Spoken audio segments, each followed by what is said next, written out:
A woman appears calling for her husband in the woods late at night when the sight of him makes her scream in fear. Many years later, 10-year-old Willow watches her mother Imogen take her father Noah and a pig into the car and drive away. The family lives far out in the middle of the woods. Willow seems to have some respiratory problems, possibly asthma, which causes her to live around an oxygen tank at all times. Knowing that something is being hidden from her, curiosity begins to get all over her life. Now she sneaks around and watches as her mother takes her father away at night from time to time and returns without him, listening to the hushed conversations about her family and trying to make sense of the possible situation. The constant whispering of those conversations and her strange nightmares begin to make her more curious with each passing day. She can see that every time this happens, her father returns exhausted and covered in blood, but Imogen somehow avoids all of Willow's questions. But Imogen is not very good at hiding the fear on her face. Another night, Willow sneaks by her parents' room and overhears Noah talking about how he's getting worse and doing something to Imogen while Imogen tries to calm him down. The next day, Imogen takes Willow to the market to go shopping. While driving, Imogen suddenly stops and puts on a nicer outfit. She then lets Willow drive, giving the two some fun mother-daughter moments. At the market, Willow shops for a nice dress, and then the two head home, with Imogen returning in her usual clothes. Noah happily greets them when they return. He starts to fool around with Willow by grabbing her dress and making her jump for him. However, he suddenly freezes, causing Willow to freeze as well, as he sniffs the air around her before smiling again and going back to fooling around with her.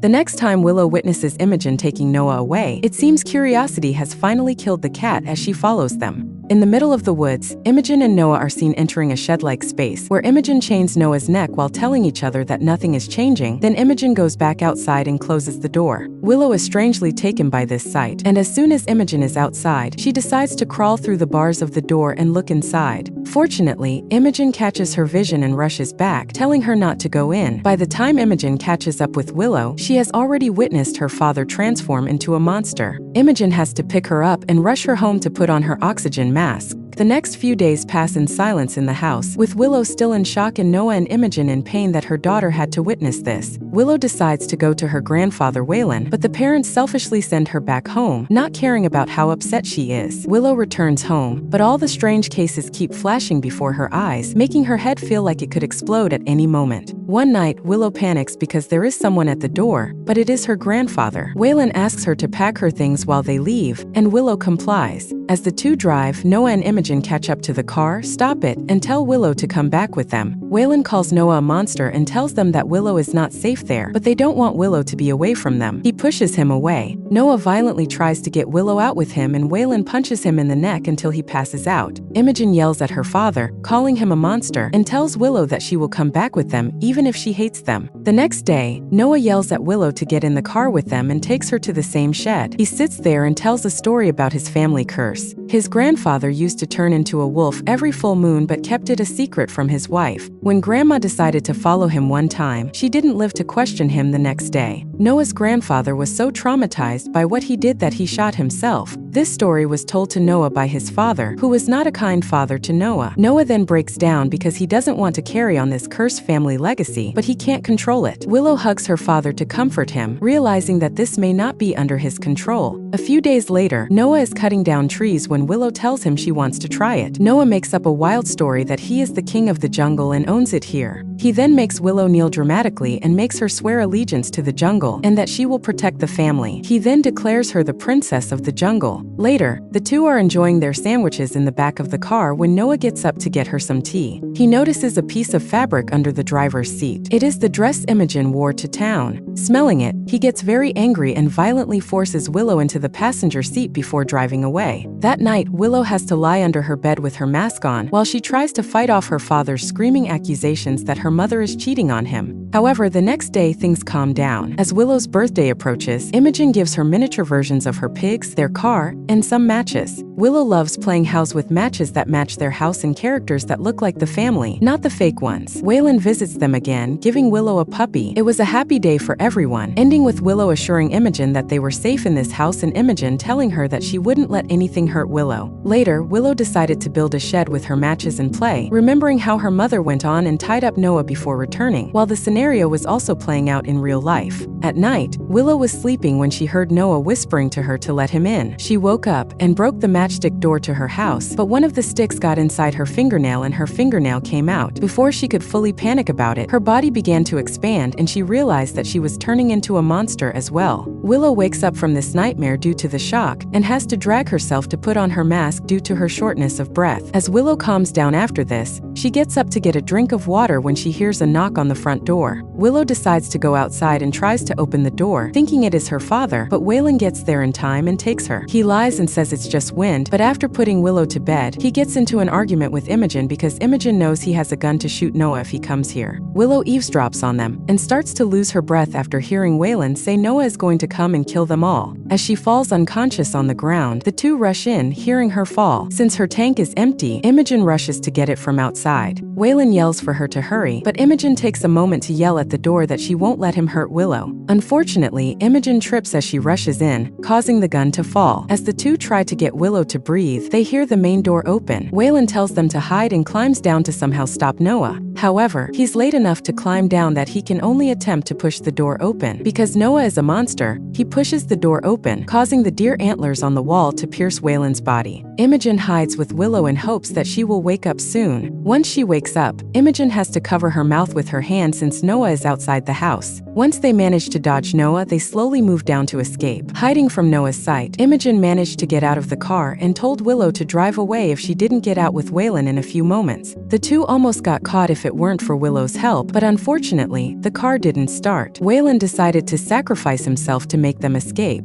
In the woods, the two ran as far as they could, but just as Imogen turned away from Willow to check if Noah was somewhere ahead of them, he appeared from behind and dragged Willow to the shed. Imogen ran there and begged Noah's werewolf body to listen to her and not hurt their daughter. She managed to calm him down and realize who he was and who they were. Imogen hugged him, begging him to come back. Noah hugged him back, but soon remembered that Imogen had once told him she loved him when he wasn't the monster he was. The rage returned and Noah attacked Imogen. As Imogen tried to pull herself away from him, Willow remembered Noah's promise to protect the family. Using the lantern flame and the pressure from her tank, Willow sets Noah on fire to save her mother. A few days later, the nightmare is over, and Imogen packs up to leave the woods. But Willow's dreams and whispers are still fresh. When Imogen reaches out to them to leave, Willow gets an image of Noah in his human form beating Imogen that night and then calling Willow a little monster. The film ends here, leaving us with an open ending that suggests Willow either suffers from the same curse as well, or perhaps the curse wasn't a werewolf thing but an abusive one. It's possible that Willow's 10-year-old brain has envisioned her father's abusive behavior as turning into a monster at times, only to see it as an escape. Because her last memory was of Noah beating Imogen in his human form, Noah's bipolar behavior is also visible throughout the film. It's left to the viewers to figure out how to make sense of this ending.